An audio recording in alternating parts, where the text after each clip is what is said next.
What's up, iPhone and iOS pandas? Peter von Panda here. I just bought this. It's a Lightning Digital AV cable, 1080p it supports, and as you can see here, LD10 model mirror screen. As I unbox this, I want to tell you that you can buy an adapter for iOS, just like this one. This is the iOS HDMI AV adapter.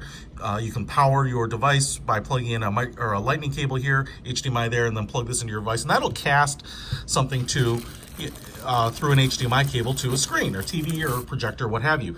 Now, this thing is actually pretty expensive. I think it's about $70 officially through Apple. And so I was looking for an alternative because I wanted to have kind of this hardwired connection to a TV or a projector, because it just tends to be a little more reliable than the AirPlay. That depends on network speed and everything.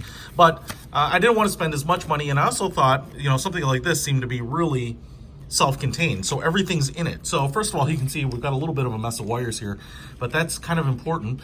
So you would plug this into your television. It's an HDMI plug, and then you can see we have two cables coming out of it, and those go to two ends.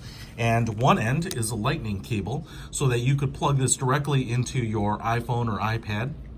And then this one is a standard USB-A, so this is power. And so a lot of TVs will not only have an HDMI port, but a power USB port for reading thumb drives and whatnot, so you can probably get power out of the TV and then plug this in. So not only are you not going to run out of juice on your iOS device because you'll be pulling power from the TV, but you'll be outputting those graphics, that video output directly to the TV too. So it's kind of all contained into one little plug. Now it's not as compact as this because you've got a lot of cableage here, but you're going to need that because this is going to be the only cable. This requires a separate HDMI cable, a separate lightning cable. So this has all of this. So don't kind of compare them on size just on that, because that just wouldn't be fair. Now, the question is, does this work? And so, my big question is, this is $70 and this was like $15.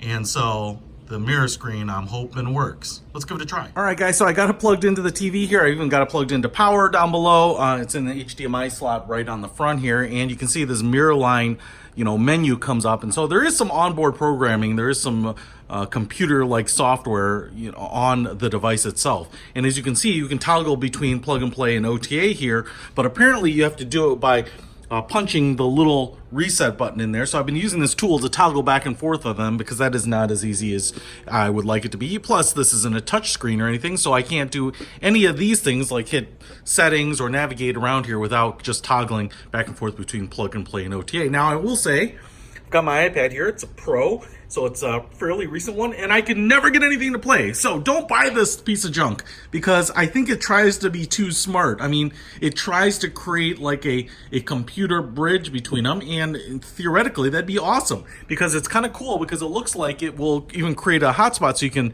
mirror to it, but you have to do it through this app, EasyCast, and I could never get it to work via OTA. I could never get it to work via plug and play. In fact, even though I followed the directions exactly, I've unplugged it here, I'm going to plug it back in here, and even though it does charge the iPad, what it says is to trust this computer, and it says go ahead and do that, and then just wait a few seconds and it should recognize it. Now, I think the iOS 12 update has probably broken something, but apparently there's nothing that I can do to fix this problem. So 20 bucks or so, or 15 bucks for this MiraLine has been a total waste. I'm not sure if I can return it or not at this point, but it doesn't work, especially if you're in iOS 12. Anyway, hopefully you have better luck. I guess I'm just going to have to stick with the expensive Apple version of stuff. Peter von Panda out.